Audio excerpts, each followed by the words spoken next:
बिस्मिल्लाहिर्रहमानिर्रहीम। अस्सलाम वालेकुम स्टूडेंट्स। आज हम फिज़िक्स में तीन तरह के टॉपिक्स को पढ़ेंगे। एक second equation of motion, third equation of motion और इसके फिर न्यूमेरिकल्स को हल करने की कोशिश करेंगे। तो आप सबसे पहले कॉपीज़ और पेन को निकाल लीजिए और इस वीडियो को पॉज करके देखिएगा ताकि आपको अच्छे से समझ आ सके कि मैं क्या लिख रहा हूँ और क्या समझाने की कोशिश कर रहा हूँ। सबसे पहले हम सेकंड इक्वेशन ऑफ मोशन को देखते हैं। तो आपके पास जो एक फार्मूला होता है वो क्या होता है, डिस्टेंस अपॉन टाइम या डिस्प्लेसमेंट अपॉन टाइम को अगर देखते हैं तो वो क्या बनता है, distance. Okay, distance upon time distance upon time is equals to speed. और अगर मैं बोलूँ डिस्प्लेसमेंट अपॉन टाइम क्या होता है तो आप कहेंगे वेलोसिटी। तो displacement upon time is equals to velocity.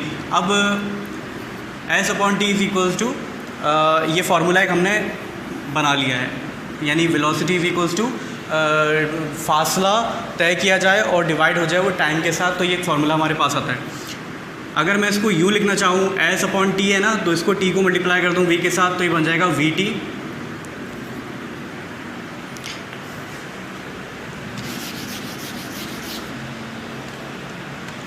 s is equals to vt। यहाँ पर हम लिख लेते हैं एज वी नो दैट, अगर मैं किसी चीज़ का एवरेज मालूम करता हूँ तो एवरेज मालूम करने के लिए ज़रूरी होता है कि वो ऊपर वो वैल्यूज़ हैं कितनी। अगर वैल्यू है, जैसे फॉर एग्जांपल मैं एक मिसाल दे रहा हूँ, शाहिद आफरीदी ने एक बॉल पर 6 रन बनाए, दूसरी बॉल पर 4 रन बनाए और तीसरी बॉल पर वो आउट हो गया। तो यानी इसने टोटल 3 बॉलें खेली, 3 बॉल्स को खेला, लेकिन उसमें 6 रन, 4 रन और 0 है। तो इस फिगर को हम किस तरह से निकालते हैं एवरेज, क्या करेंगे, 6 + 4 + 0 is equals to 10 divided by 3। क्योंकि डिवाइड 3 क्यों होगा, डिवाइड बाय 3 क्यों होगा, क्योंकि उसने 3 बॉल्स खेली थी। तो ये एवरेज निकालने का तरीका होता है जो यकीनन आप लोगों को पता होगा। तो इसी तरह से हम यहाँ पर वेलोसिटीज़ का एवरेज निकालेंगे।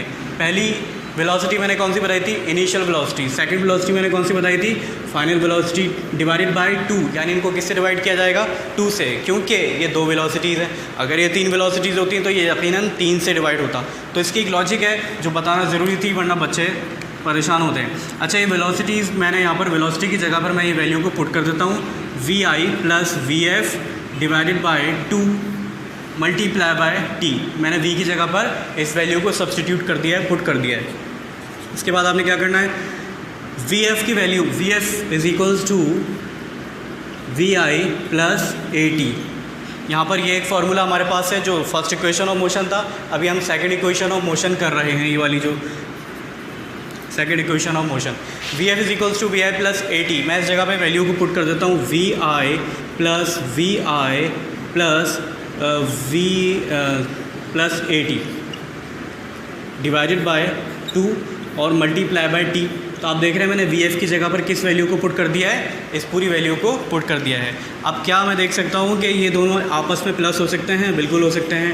तो ये हो जाएगा 2vi, और क्योंकि ये vi t के साथ मल्टीप्लाई भी हो सकता है तो ये vit बन जाएगा, प्लस at t स्क्वायर, तो at² हो गया। ये 2 जो है इस टर्म के साथ भी डिवाइड हो रहा है और उस टर्म के साथ भी डिवाइड हो रहा है, तो मैं इसको 2 दफ़ा डिवाइड करूँगा, 2 डिवाइड बाई 2, 2 से 2 गया और यहाँ पर वैल्यू आप देख सकते हैं at² थी। तो यहाँ पर नेक्स्ट पे क्या आ जाएगा, vit प्लस ये 1 अपॉन जो at²/2 है, ये वैल्यू है।